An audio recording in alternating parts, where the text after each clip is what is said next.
What man are you screwing now? Ah, what man are you screwing now? Oh, I almost forgot. Well, don't worry. You don't know what you mean, I'm with okay? Anyway, better last week you nothing. At the end, you may be able to have one. You promised more time.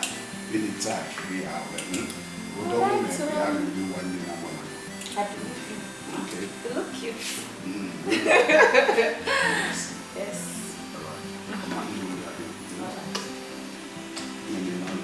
Okay, now take care. See you, okay?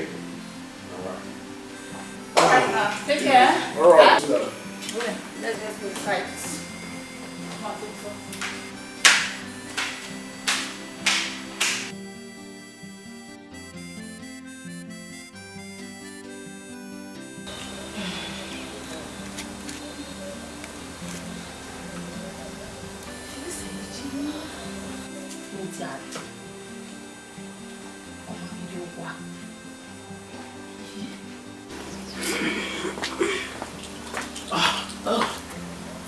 Honey.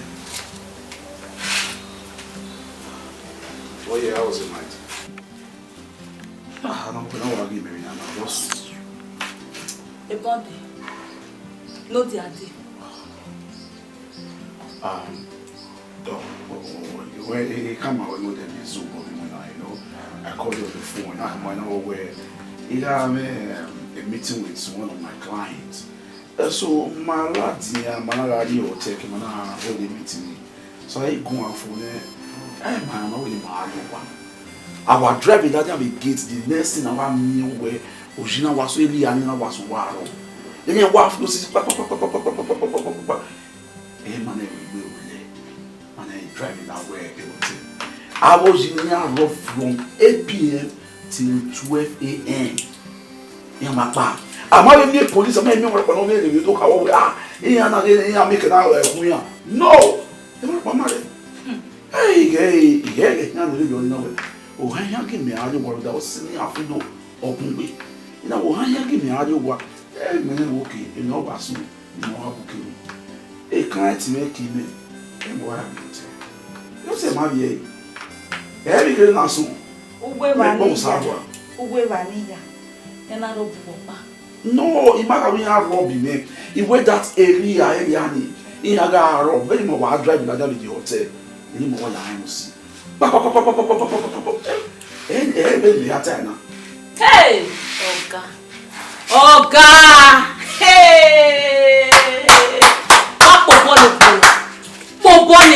So my kina no wafina o me de lao yi o ma be lao o ma fi ese u da organ we wata na iya na wa robi very ani yi robi very ani e ti ya robi we o ma ko we na pa de una yi lodge anyway time yes my big client be my lodge what ba matenu what ba client no na. What Bamateno? Oh, man, that's a little bit. Robbery, Fefe, Amarobu well. Oga. Ekin we wafi no ma de your mama na say ru da no di ade we ke wa ma okay na we ata. So o ma de yo. O ma fo dem kayata. O ma me de work ye. Oh, man, that's a little bit white and why na. Okay, oh, eti ya moko do be you tell. Ah, on you na. Abi. Eko we wa church we. Uda enu ya wu wa ni. No, uda me meta ma we unu we. Wa ya gogo na gogwe isopa. Wa ha ma wo ti ya moko bi you tell. Okay, matter. Me ni kama we pa wa wo shigaro. Yo gbe ya so. Me lo nyata ma. You not that for me. After my way after me. Oh, we ma omo no ga ro pa no yo kwa na. After money ma fi we ten we ga she. O ma fi we ten we ga she. Iya robi. Iya rob. Ma ah. Iya robi. Oni, beg away now. Who beg away? Onaki. Onaki, on a message of who? Uma on a message, your message. I love you now. You stop that. What me? What you want to do? Oba say your name. I will write in women where you ask me for no your messages me. And that women I. Eh? Oni, me write ya say for. No, women right. Obukaki. Yes. Oghe on your son or for who you ask me. Yeah, woman, you go on, come on, you go on. Oh, man, tell me no here, you book a for that from your say. Oh, man, tell me no here because of that monkey. Who will go? Who do me on that monkey? Yes. Evanta. Eh. Oghe can when I will get it on way. Oh, no, don't why. A phone no concern a phone or that one. A no book can escrow any message of it. And when I do have a woman now, all of our could do your boy. I don't want to talk about Owawa. Almost say Bawone. I say Bawone. Anyway, Ivano. Oh, Ima carry your book and for that will down or so Bawone. Mema Hamu where oil where John Nara Gaso Okoyamoto. Ugai kumu one ugai yemi never do I so what? Mamma take Bella no let take home. Wa le in Yabobo, Eze. A bedouin the reason, good time. A bedouin the reason. Help me come away. Mommy, my boy, me no one. Me no wo we. We women ready. Iye tell me that to hear your woman out there at your one to move by me. Women where you woman at your one. Don't hear by me. He come away. Oghe who do you when we be any men who will not feel where you may write. We are asking for me. We are no really come away. My dear, my darling wife. You when you come out, we go away. Who go away, eh? What you come out now? Oh, be again. And what did he go make here? Yeah, we are then you when we are then Bowie. Who may not write money that go away? He said to me, Bowie. Oh, what is your one? You want me right? My darling husband. Who where nigga Mukobe are two one. Yeah, we the moon. Or woman I buy grace, they will eat bar. Ipa. Ipa. Yes. Ile kenidie o kan we marry me, udo me. Ile kenidie. Anu wole ile ke opa no de o wa na. U me le ke ya maro ko be ati o wa na. Denu wa mare wo eni denu wa ko alele ni ku wo eni wo wa ji mi do ni wa egbe yo wa won. When you wanna when you ko ya ro wa na. Oh, I beg any, then we are me, then we why I got him in a woman. And Latin to have fun way, eh? Yeah, we are doing my old water way. Responsible man. Yes, indeed. Responsible man, okay, they were responsible. Oh, they were responsible, so high, was so high for more, you were, or your little boy about that. Oh, it may know water. Who they responsible? Make her my way. Oh, you Egume o wana e kote ni mawo wani e kote ni mawo ko be ka ma we where we na what is some na wa ya mo ko be ati wana why him no wa la wa ya de ko kwa be to bo me na wu ni ko to bo ya de ye wu me ni wa wu gbe tu fie de ah ya ye wu ni anu gume gumo we ni ga ju ko be ni la wo e nu wa do afa no ya wu jo ko ni ko ati wana Onye I get more from your school for me. Where did I?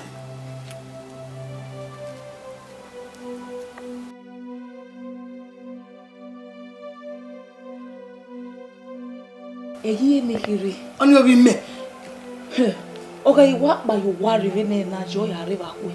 As it we contract. Eri yen na me contract. Eri yen na de consigne. Eri yen na wona yen na lodge. Egi mege no mo egi. O ya da me se bo maybe mo pa be no na mege no mo ni biene. Oni ke yore oda fun me pa ni. Oda fun me ke ko ere osun obe ni. Wo mu ke ya en ra bo ni. Oni zegbe. Izegbo o we hell my yaji. Hey brother. But I see video. Sister we share meta with ana. Hey, the Nigerian video. E go we ya. Oni se emi ya fe wo kan to pe. Me man judge get but that video. Igba ni se emi ya fe wo pa so peja. We ya ni go garu wa. Ji e na pa yo kwa de pon mere. Bi ore ni o. La. Ya mo pe me go wo ba. Gapa. We wa pe baba. Ikihan yi kihan. Era tere ni me na yo. Je wasi. Gapa. Wasi je. Gapa la. Ya mi wata Wa.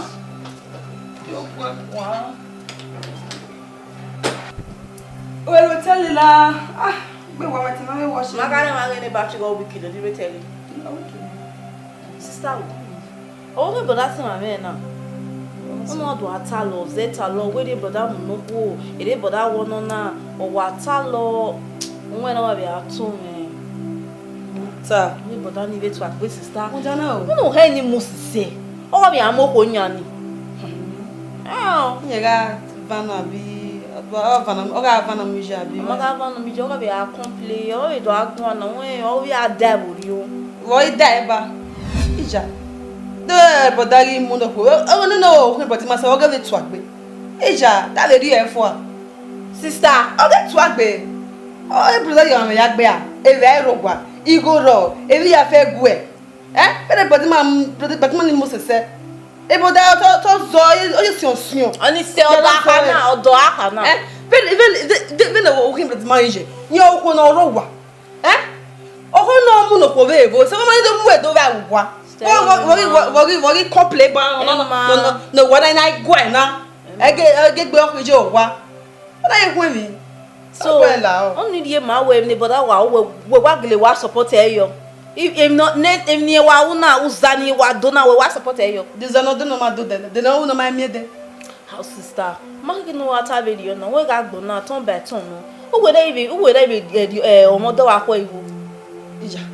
Iya mo de ba ko e oda fun emi go yo mo iro wa o na mu na ko we na mu na we so kwa do mu e ba ba wa ibe na ya we ade ka o no ko no mu ni a ko bo le ya nyagan izazan wa o da fun me na agugui sister o we ma egbe ma ye like e yeah even no ke bidan ma ye na nye e ma ya fe o ko no imu no ko we go o ni ma ye ni e ja mi gbe na du e ye mi ma di gbe na du e da ni mu ko we ye mi ma because gbe ya fe no igbe ya no free ro no bu ade owo da fun ege mo pe kan ile mu ko we o ta o mu Uwadiae ami pe na mu ko we just a crash wa ri wo no bo ro mo se tete mo so de mo o body ma mo se body ma no zo e o body ma iye be mo se video wa ta la we ta gbe nu we wa ta na e understand o e body ma mo ko e kan e nyodo we e do wa le we o nyodo we ba ri e fo a no do to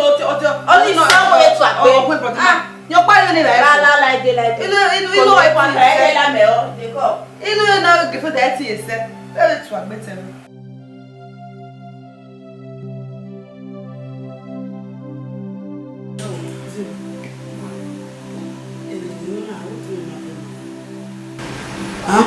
igbe tugbe iwa mu e owo gbari ojo owo ya owo no pa be en ko bi na o ga re ba tani e mata na iji ti me yoko ya we no he o gbe ya o bo tugbe yoko o ko me na ju pon pon o ni me e we ni edo kan mo e me no ta ma gu no ta no re e bi ta ma Eri wata ma we je e mata wa no o reta e mata je e wo je ni we ya bi me na mo to we ni de wo gbe me agbala mo e ya me de gbe ni so no na me ma ka mo de no wata ma me e ja lo gbe nya we ina bu bu de mi ado no e na ya ni eta na ni to asio e ko bo wa fi we ri o ri me ya ba wo gwa na ri imu da wi e wo na yo e wo na wa fi ti mo ya se mo na wo gbe si do so mo be o gigbe fa o si do wa late e wa wo le bi o bi me na ba to je mama be me no do e na je o hota ona wa pa wo wi yin mi na o do ri we e gi we fa sun e gi we fa je o do ya na wa o vie ke yo re wo vie o pa ri mu na ni o ke no vie o mi ya mo vie je ki e de son de je aya mo la dia aya ni yo ko ku e de son de mi e wa o me ji mu na le son de a e je o wa ko no le o mi ye mo ku o ye mo o de nu gbe bi de ko ko ni o gbe da gbe yo gbo la re ni e me no ta na na mata ye mo ta yo e ma ya ku we to wo we yen e de gbe be so alamo ge na e ma de gbe so alamo ge je o to re pe o to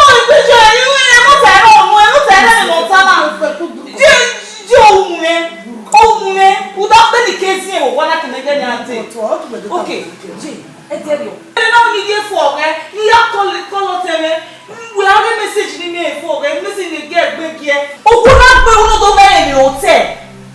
Gee, who not go in the hotel? Ekie uja abuya ni phone abuya do apinwe na do me boy ogbatu amunekpo. That's not what I told you. Ni ma gbe gbogbo ma so. Come on. Ogbatu ya munekpo. Oni se mi. Won mi a le bi. Ya ba gbe gbe. Uda ogbe na me ne. Ma obera ma mi o. Ni ma bera ja ro mo pa ogbe. Ma go ma si bi go to ba le bo ba. J'ai gwegwa, bi le na ma, gwegwa. Ah?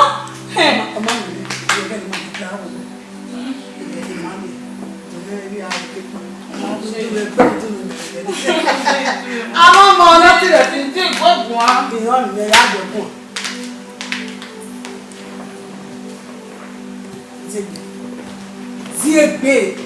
Ziegbe ló bá tiẹ̀ wẹ̀. Inú bá wà tí ìwé Ziegbe. Kóyì. Obo kana na ona biso wa e mo ba mi we onu wo wa bo ba to wo wa bo e je ona mi gbe ona ye oro e wi eri efe fun we ona mi message ko pe ma be wu ja uji u ko no ma gbara u ke no gbara ni me ha o ko ko na ma mo sese o ma mo sese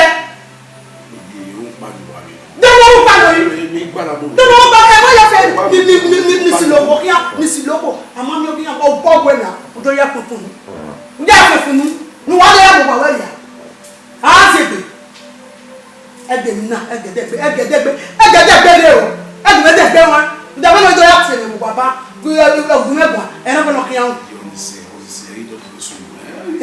wọ́n ní bá gbọ́ àmì wọ́n àwọn ẹbí nìgbà yà bẹ̀ bà mọ́ ẹ̀ díẹ̀ ùjá ní ẹjọ́ ni ùjá ní Susanna ìgbọ́lọ̀ adéwọ̀n ni á la yà wọ́n náà dùn ní mà ní gẹ́gẹ́ ẹgbẹ́ ìdá ìmọ́tàmírà wọ́n wá wẹ̀ yà á bì ìgbé ìwáta ìjà ìpá o agbera ni wayo paro ma paro ba the total what I go say the total last that o kolera o ta ma bi reja me ni na ma de kata ma ni ya wo e mu gaga ko to la moru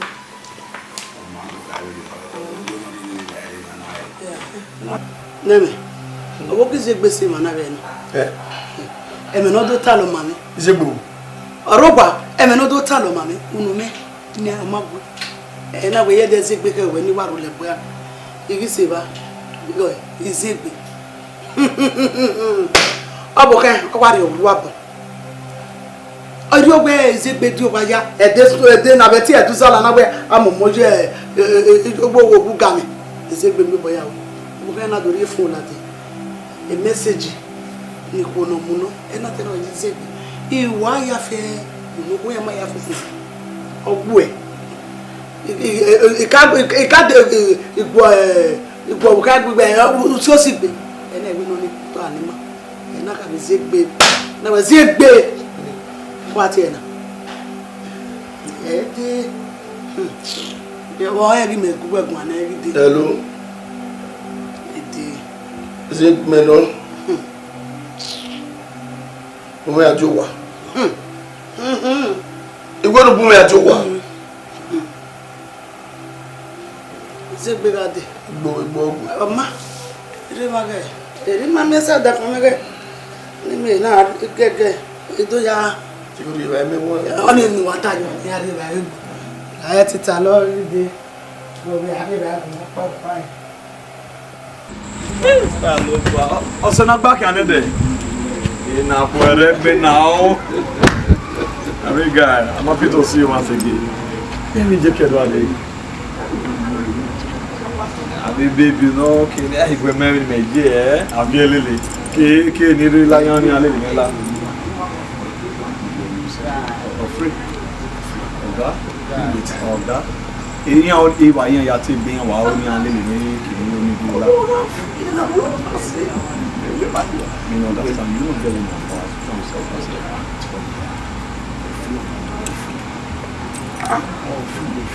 Dede no ga e wu yo bo be ni me mo pa we bo no we. Yeah, you go now let me go. Baby, Come on, baby. We walk cruising. Even muna be.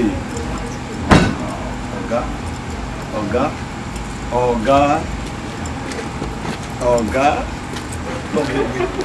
Meet my friend, just a friend or Sakaka. Nice to meet you. Where everyone friend is? Musa. Bema. Anyway, we are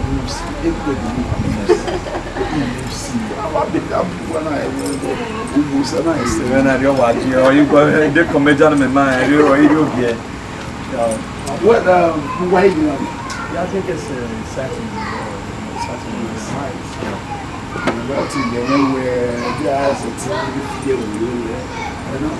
You don't carry on me up here with it. You know, baguette, why I feel with the Dobby, make it ever.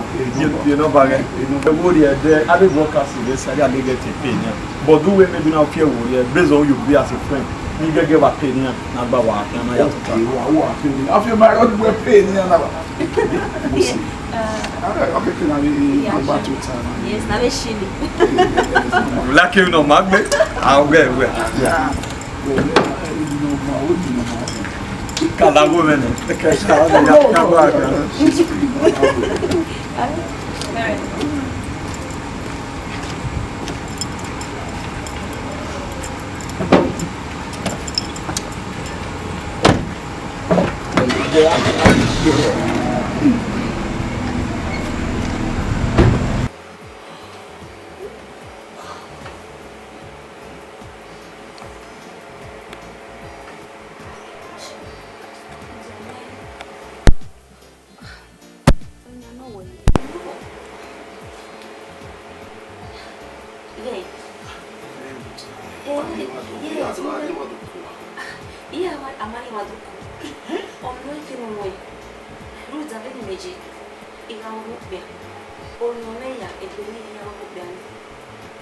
Understand?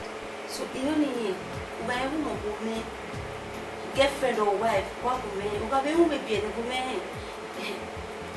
Or you may have one back home in a woman.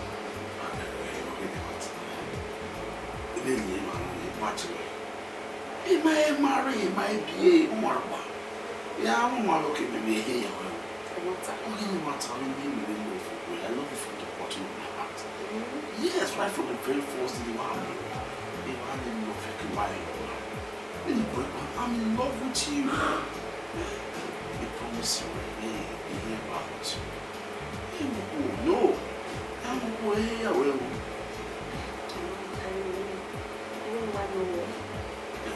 Allow what I'm with your man.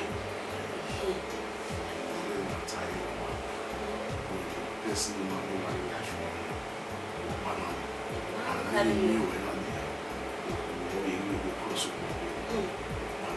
You are Jerry. I've come on or listen. I fear when I'm no making that was the umbrella. In Tama where he may have when I went.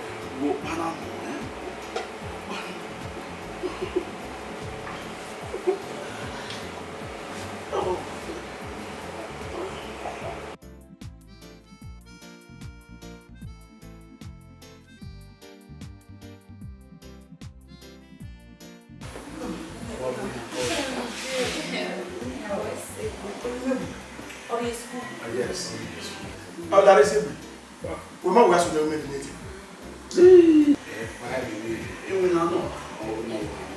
I'm always peace. And you called me. Nothing. Why you not me? Imagine what you're not going to.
Baby, now no more baby, emotion.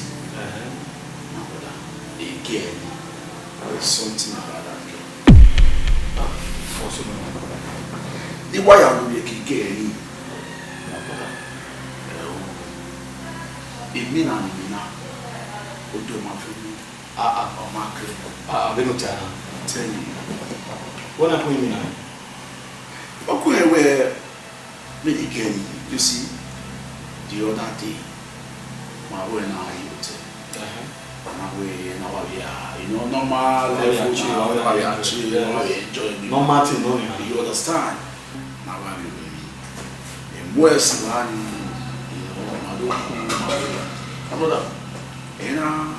so boy, you know very maybe my like in here, you understand? Yes. So, okay, fine, every day. I'm not swimming now. I can't with me off of them and rain the okay. I'm not care about. You need to have if you were totally flush. No. I ban me look for one my say 20 seconds. I ban me keep cool house. It might not be what is happening.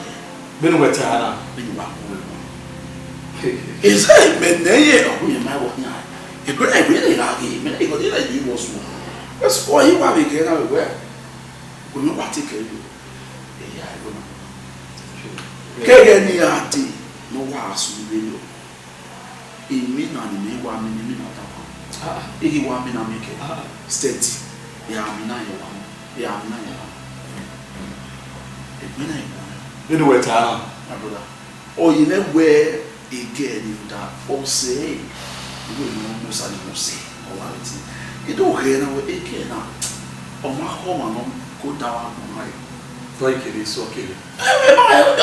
Why would you tie? You why me was all about job like how I feel could do what my brother there's something fishy. Name me ataro. Or my job or my job understand? So, when I'm not benefit to when I'm or say I'm going to benefit to where team understand. So, even in my own meta, and I mean, maybe we are about low or woman with my fearful or Maggie Muir and what is up, or vanish and be on my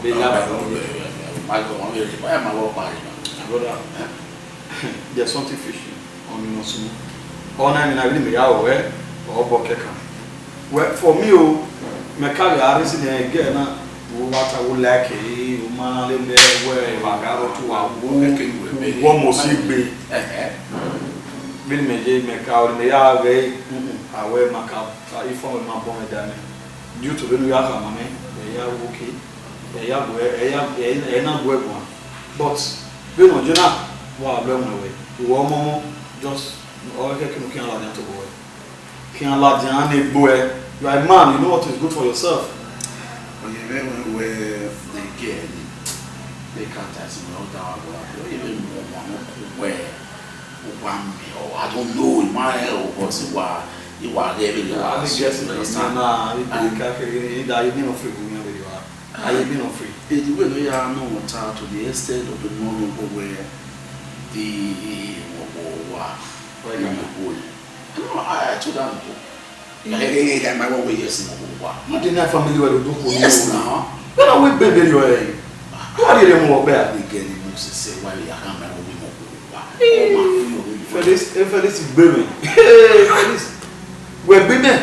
Kaka soon in me okay me you name me making me I just say you can do run my way give. If I need we not get here, who know we woman. Who know we woman or we woman. So this like chicken near the street where we are in a family way. My brother, you better be wise when we're doing a make with an amina. Can't let any boy. Wow, it's well now we need to go because I then you are my or it's well. I'm as a friend. Whatever advice I can give to you, okay, to be alive. Maybe I log in here. So, I really love them. No, I don't have really the pastor or any now it benefits you. It's left for you. People deny your wife because of the side things. Right, you know. So what we want to all you want no more me asking.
Look, Mr. Man,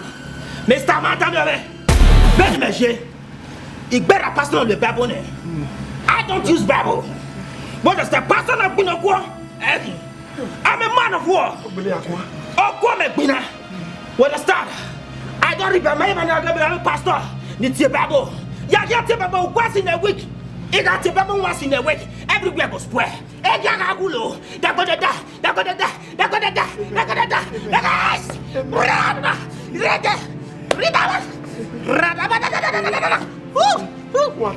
Jesus. Oh Lord.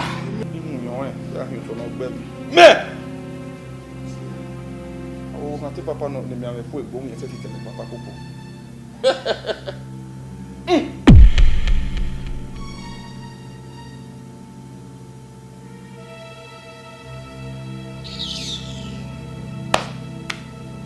Anytime. Who's enough for? Oh, when we married to our me. Oh, maybe with if we marry, what did they say? No, what they come on, I'm going to give you I'll give it up to you. Alright, you are Musi. What am I hearing? Oh,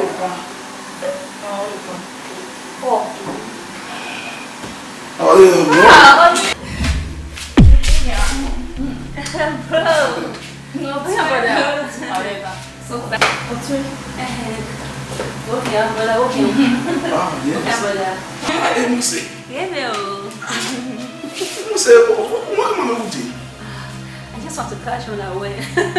Surprise!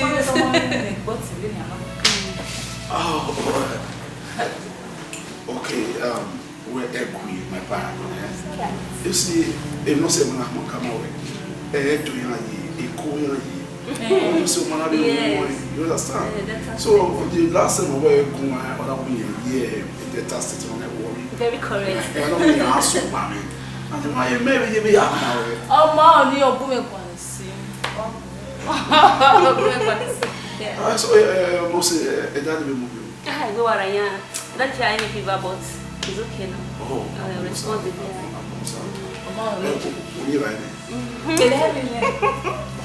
She's treating me well.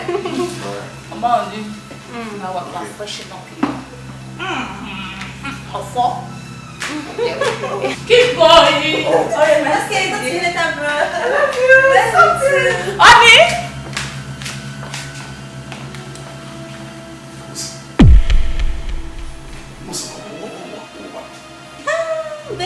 You must have one. And what you looking to me? You might be addressing. So what come when I'm one? There's nothing easy other than son that cannot be noticed. In my head, everyone there is said. Eh?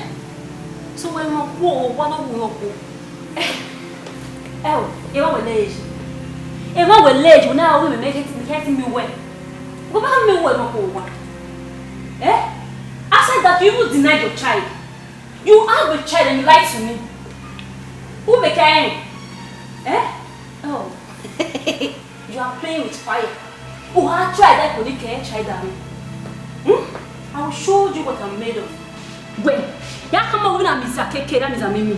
Lebona, who had tried that could can't child at me?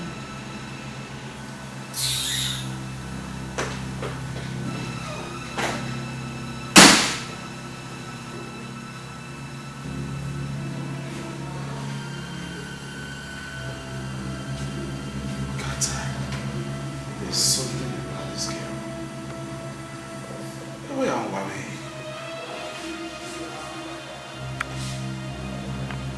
My address.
Yeah, you winner. Imagine your wa who complete. If you don't want him, you winner. Where you complete. But I'm a born one or your wa.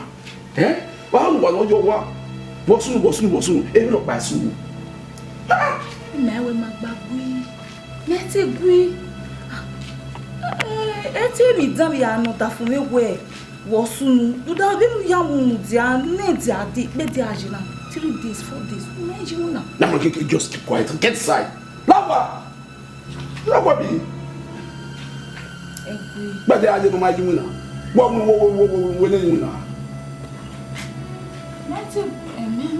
don't just get inside.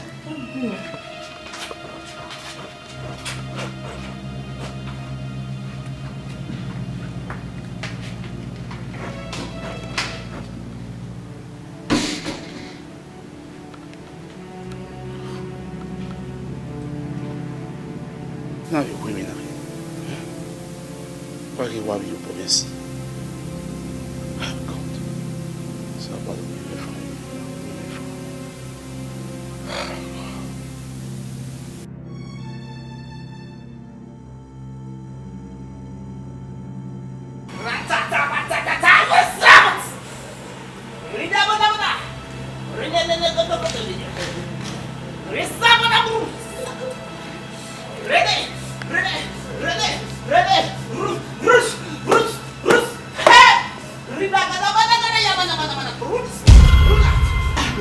My brother, we got a Neruba.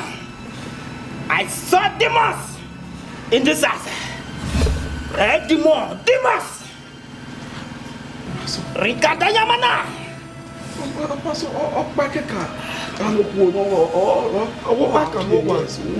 You want to start the man of God?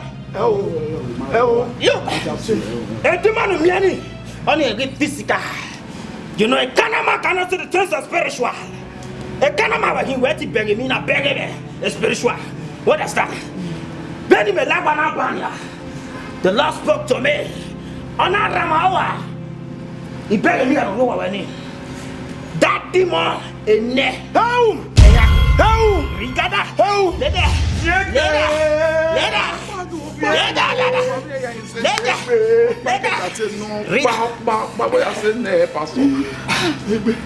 Spiritual. You want to die the man of God. You want to die the man of God. Look, there are point of us. Those of where who beg spiritual. Also, when I get by my way. Look, I'm a real man of God. Osalobat Yeme, Igari Palo, Osalobanat Yeme. I'm a total discussion. You know the realm of spirit. When I was talking to God, and he spoke to me, say, my son, Ade, I'm not a good pastor. You understand? Ade, Rababa, Kototo, Yaraba.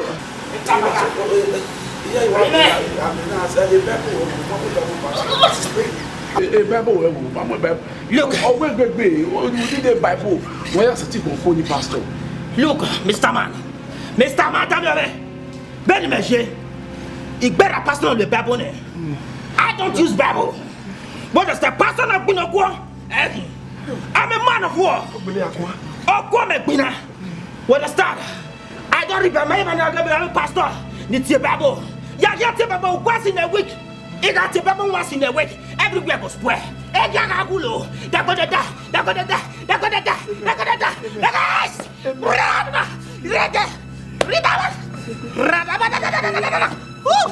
What in me? Jesus. Oh Lord. Jesus. Son of God. Larry, I want to do something. Yahweh, you are not to believe that I'm a man of God. Let me at your work. Pastor, he's sitting there. Where? He's sitting there, Pastor. One sitting there. Oh, my, because all the bedroom of God, in all up here, I didn't want to we want. Oh, in the middle of the way, he's sitting. Now, it's like we are that man of God. Oh, Mama, not dear man. But the start. I'm not a fake pastor. I'm not a fake man of God. Even you. It better me at the belly. See someone who live a man child way, understand? I will go in there. I will go and defeat that demon. Every demon. No one. I want to kill her. Yagbeleya.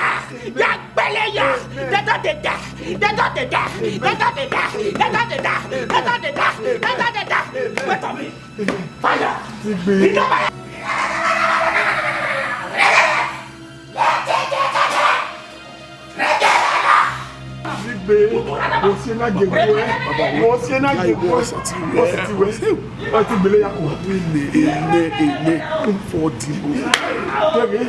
Every demon.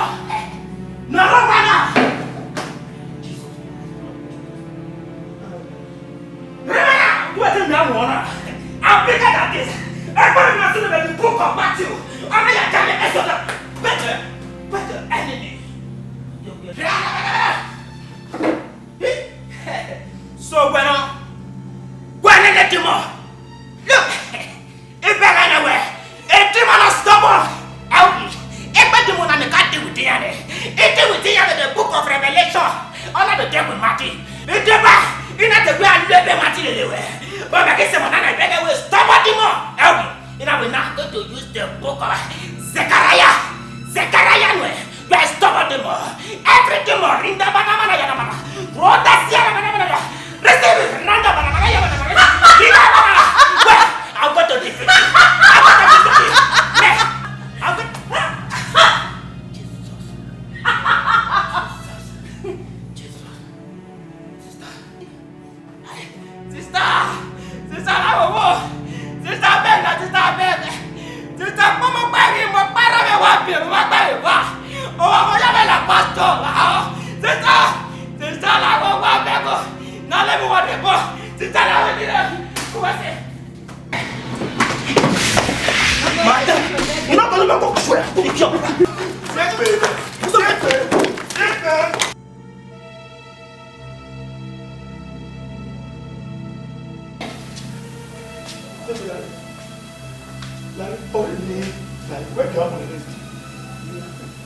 Buwa boye gwore banaji.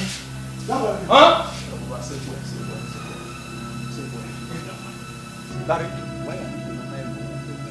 why ya let your bo no man winner? Ni ke be sobo. Ibe je ni oko wa de o. Wa. Ah! Omo no ye ke ko ma wi ma mi o ma ye ke ko. E ya ye ke ki gedu no ro a.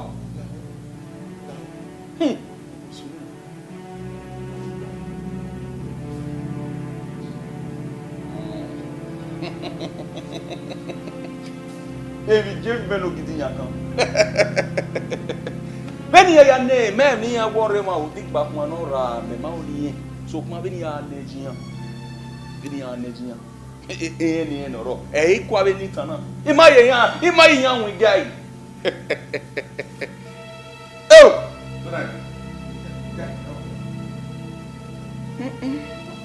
Ya wi guy.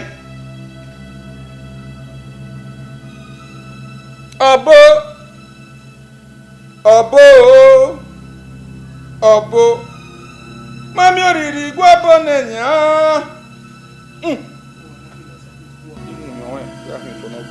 me o ma ti papa no ni mi ame po egbo mi se ti tele papa koko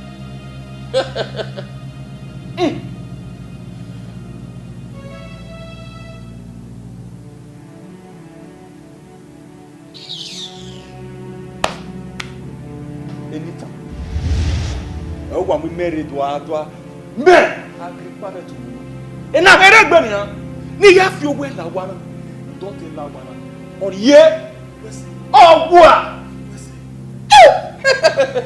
ye gbe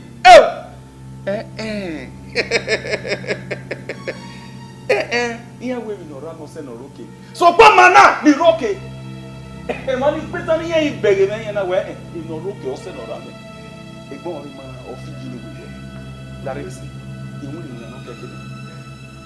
Kega, and don't be you with that one. Agua, dogwa.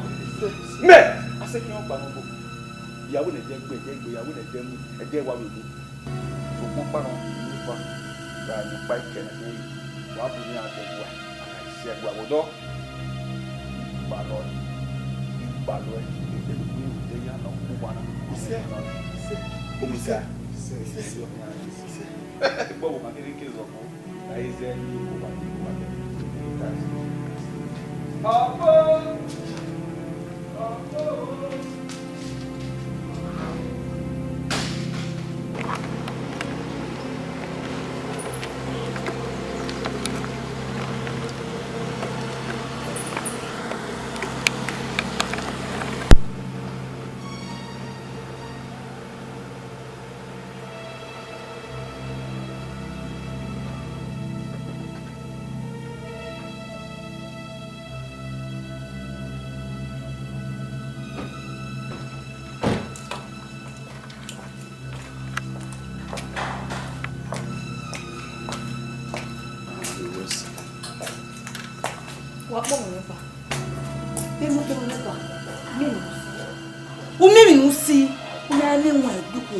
Warun basket wage wa lile kia fifififia ubere Dari emi opa ni akama awe ti mi wona lawo wo ira mi jine ya emi awe yo salobo ano jine ya emi awe egi wu no ko ri mu we wa mi okwo wo aria ofo lawo wo I promise we take to the so emi no so no ya anuko ya wa afia o ma yo ne ke lawa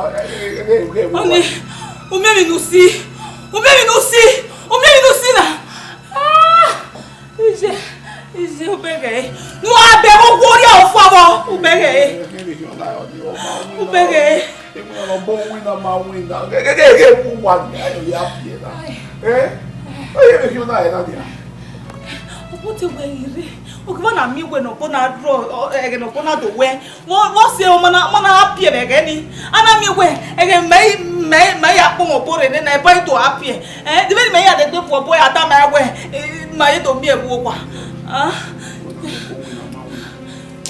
Oma wina. Gata me de pe bu ahena ke bu ahia udai go de na se bi o wunye wefo ni e wa se ro ke we mi ni ye vanish re bu wa de wo me pastor agwa because obo fail ni o we na ma wona ni ya o de adu gbe po e o ye yin na la moto ni la no ga kwa pastor na la moto na kwa pastor ni la moto hey wọ́n ti ti yẹ̀rù kún mọ́tò nínú àlọ́ mọ́tò wọ́n lọ mọ́tò bọ́ wọn kò má mú jà kún mọ́tò ẹ̀mẹ́ ti àwú bẹ́sẹ̀ náà wú lẹ́ mọ́tò.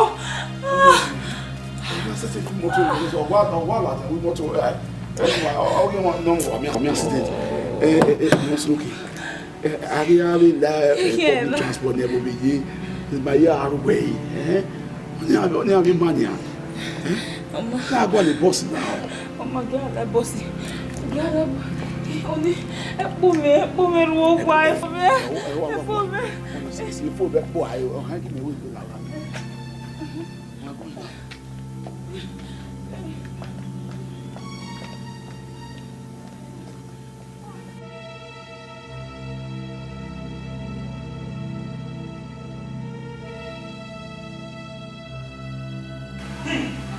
Valeu. Agora. Ah, vocês que não vão pô. No bem. O que eu vou ver. O que eu sou é moço. Você não viu a isso? Zaza anda we bem. É bom nem jogo uma querida do ati ti no mais nem. Wabo. O bom na minha ba. É o ame do pontia. O ma pio de tia. Tá! Tolerante. Uge ani awe talking ani. Ai ni ne o, ei manano. Me. Asiki o pa mo. O ka re kile. O ka kile. Awo o te pa ni mi ave ku e go ke se titali papa ko. E no ni wa je mami. Ye go ni, wa to le meta. Wa ya me ni lo mai mu na me. Ma to gi. E won ta mo. Ye gba ma. Ye gba ma.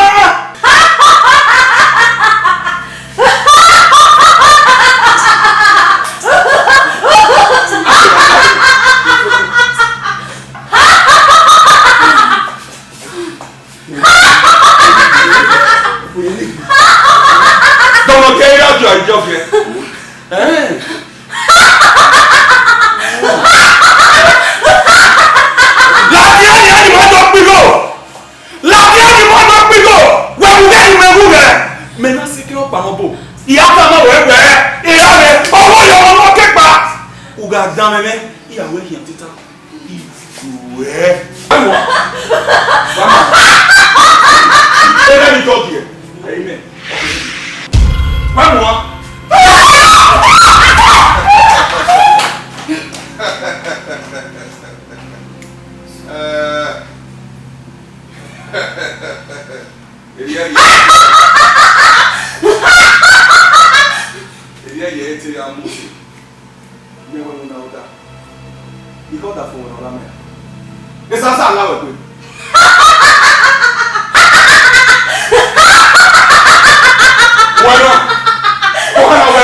Ne, no when you know.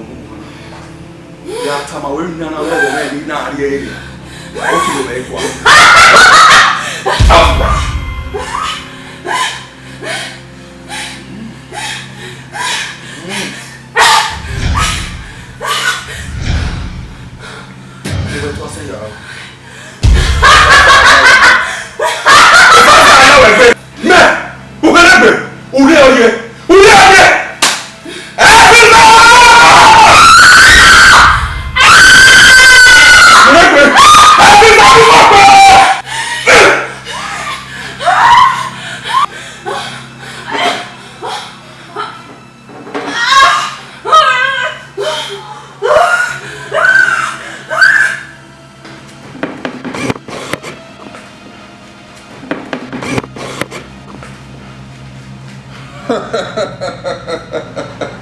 Oghe, yo here.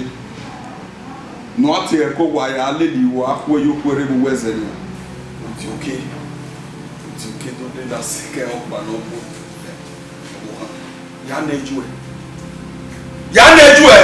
No wati ere ni je na me. Mo ka so o se. Mo ka so o se. O fa here no me.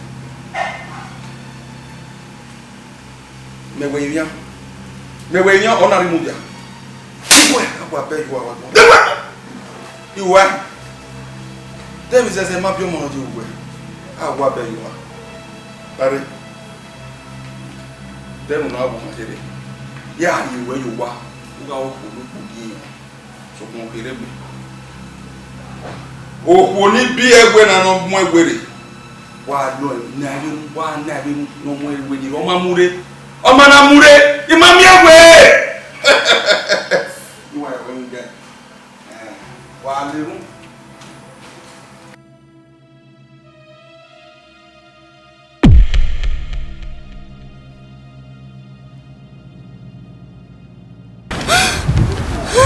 Oh, when I hear.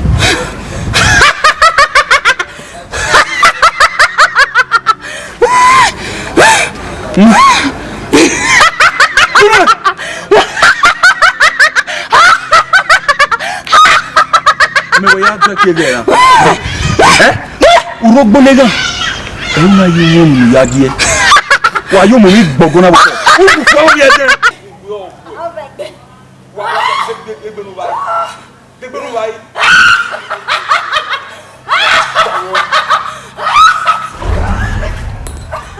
Ije.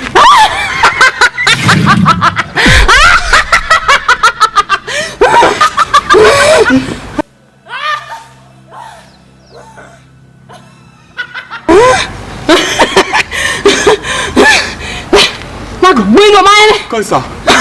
Comme ça, le mec il va comme ça.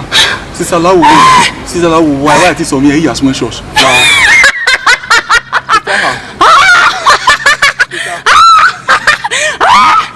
Ibu nende muna na muni meni mena. Amerigo me owi ya se ti wona ma ya do je pon. Amerigo me ni ya wa yo na. Ça là où Go on, make a go where you now. No, anyway, Marie, you are more here. Eh, never when another you all. It's a ha. Go. Yes, sir. Now you know me quick. The moment maybe Jebo. It's a lot. It's a woman. You are here. No, you know me. And your parents said to Lao. You know, look at the mother again. Erie damering no boa, papa. Lao. Lao, me, your child. No, you will not go. Also, he almost me. You're not going to marry. Oh, it's a person or okay.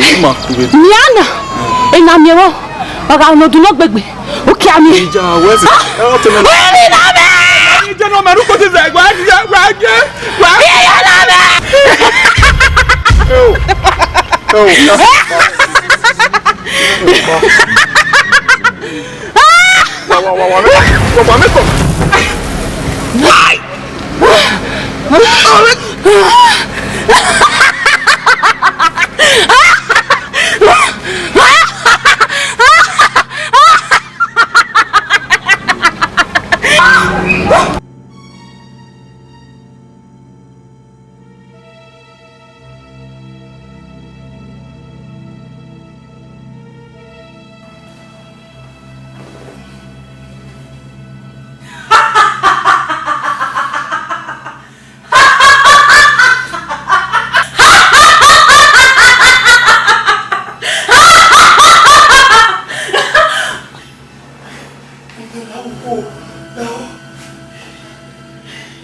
Jizegbe.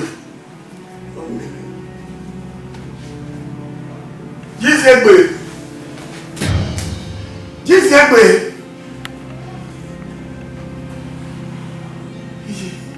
Jizegbe. Come. Jizegbe. Jizegbe. Oya sunu we na ngbe na bibere na. Oh, o tún gbọ́dọ̀ mú eruba o tó mú fi to bi na ola bege egbe eri bere. Ni wa ko re ji. Oh. Na me. Oya sunu we na. Well. Baba te wo ya sunu e. Well. Timu dare. Ya palo lo kwa to. Besti ya paro. Ila ni hiro no. Arusi no. La kebu. Wa ya ga. Lekere na ire o.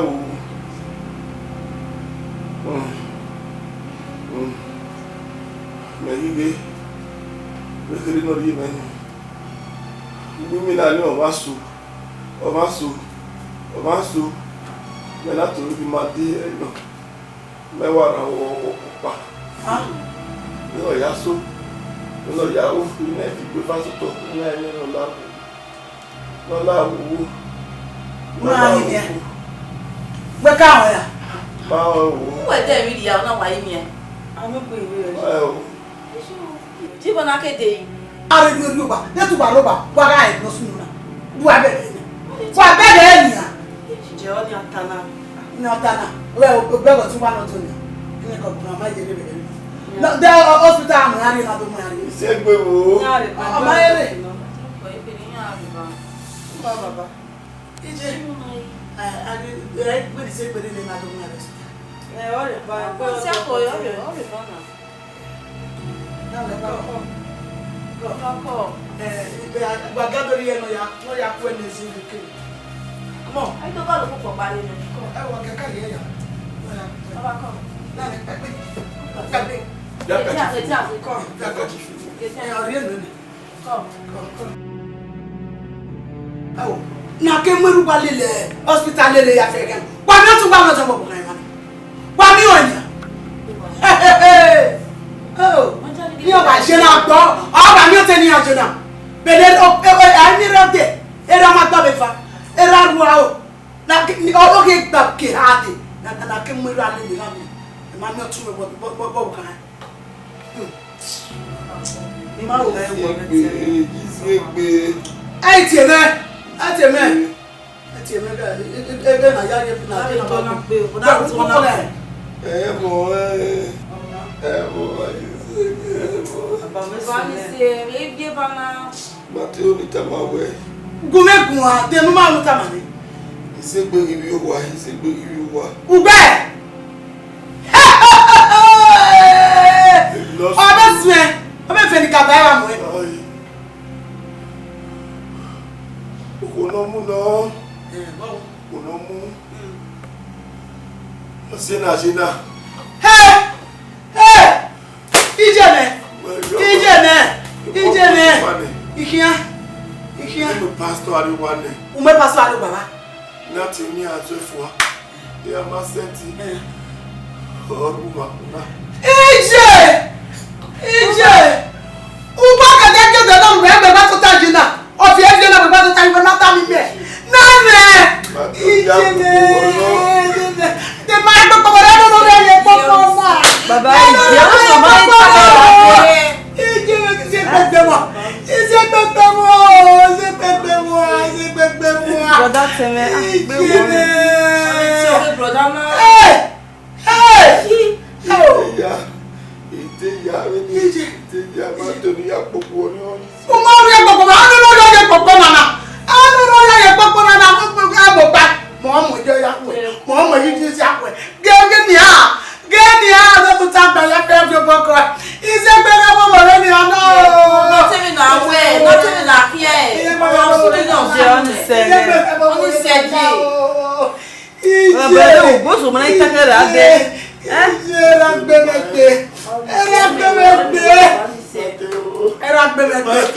Mama Se o be ye ba na. gbemegbe na me. Oni se na tell me na here. Na zie gbeme na je na.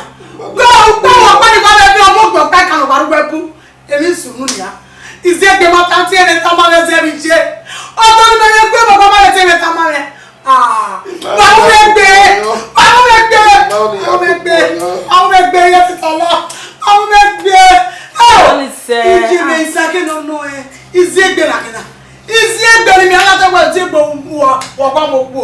Na ni bi agba. Wa lu lo so baba to fun ona. Oge me ya mu. Ona to mu no ro da. Hey. Oh, come who were better when I'm a pastor or Oghe ma. Baba, ja, baba me me here ya mama boy. Who pastor Oghe ma no waka ko leru. Ya ta me pastor ma. Ya ba ya ta me pastor ma. Ta me pastor ma o ruwe ogba leru. Ba leru. O ka me. Mo wa ti ewe. Ebe ni le lu gbe. Eru ye mi. O, eri wa sunu mo gugu a. Okay, don't care at the Umati de Dotam. Other from America. Then I'm not going to know that. No, other from my daughter, but by the top of younger, you got on no Popoyam. Ah? Gee, that's the one. It's a one. Every other.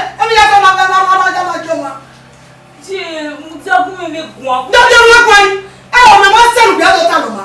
You must say, oh, where you don't must see Jodo, you must have it. You must have it. Well, why are you now? What are you? What are you now? You must so young again. That is so young again. What are you? What are you? It's time now. Oh, I want to number. You're better. You're better than your friend. I want to a girl.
Bagbe pastor are pastor make matiri ya ma rati.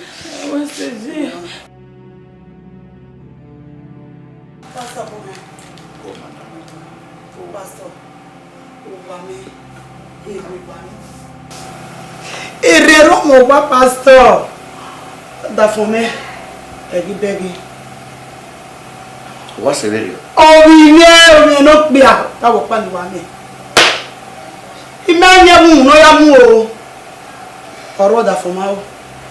Imete me rule se church nya we. Ure church guru ma. Ma report some progress in mountain in my house. Ina izeko ko. Umamu. Na text message. You want ni baba. I want to go marry pastor now. Actually, I saw your missed call, your messages. Okay, Aruwa. Aruwa, pastor. Aruwa.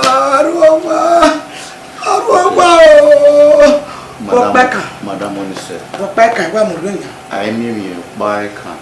Oh, you banawa him so by city. Yeah, he's a god of all possibilities. So, what here na I got you over.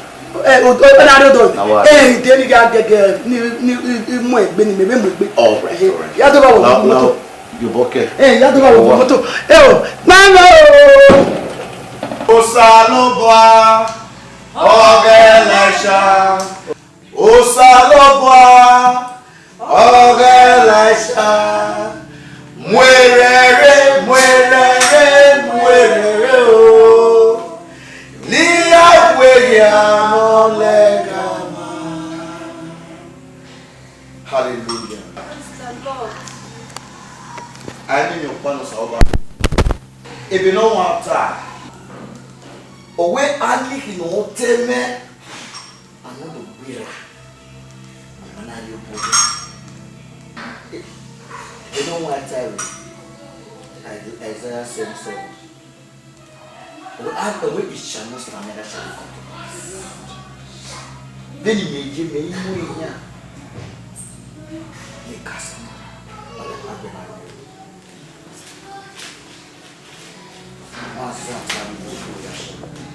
Erunagana keke nega iria yewo wana urupo so ba no kuefo every darkness in this house waranu na neru wherever the darkness is upalo so no bo kuefo you wana in the mighty name of Jesus ekenega iria yewo wana lebroko so toni baba lebraka santa baba I command you in the mighty name of Jesus. Ekenega radio wana. Masantara babo sandara baba. Leko sotori baba. Every spirit of darkness. Ekenuria radio wana. Ah, it was all sewe. Basewe.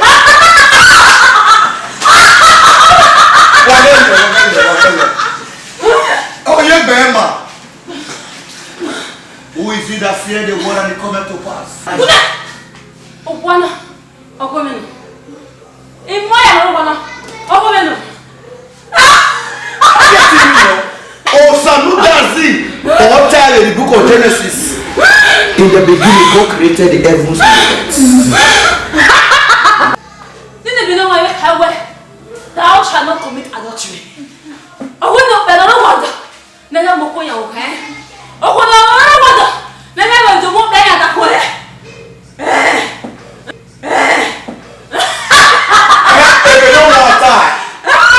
You cannot deceive me. You cannot deceive me. If you don't want to die, away for this purpose, the Son of God was being manifest.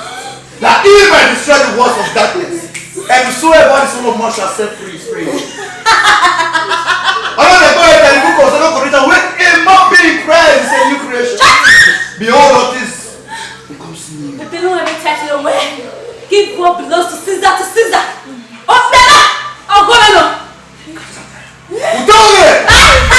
come against you in the name of Jesus. I ban you. Holy Ghost fire. I ban you. Ikata. Iwe ae tini no hiato gupa ve. Owi mo pa wi ga balon wa baby.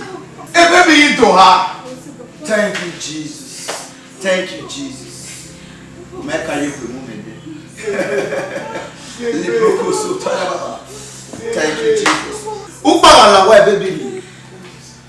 Thank you, Lord Jesus.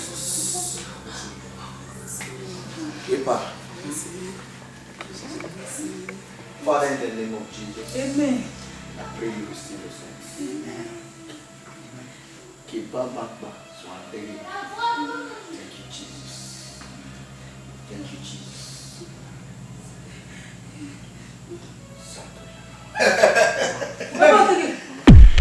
Mande broko sotori ba. Reko sotori ba. My Father. Thank you, Lord Jesus. Iya wa wona. My brother. Ke nakba. Ini ko panuria me. Lambi aso. Runda na mema soma ke ado ya pera kwili baby na do asuma we no more time always be contented with you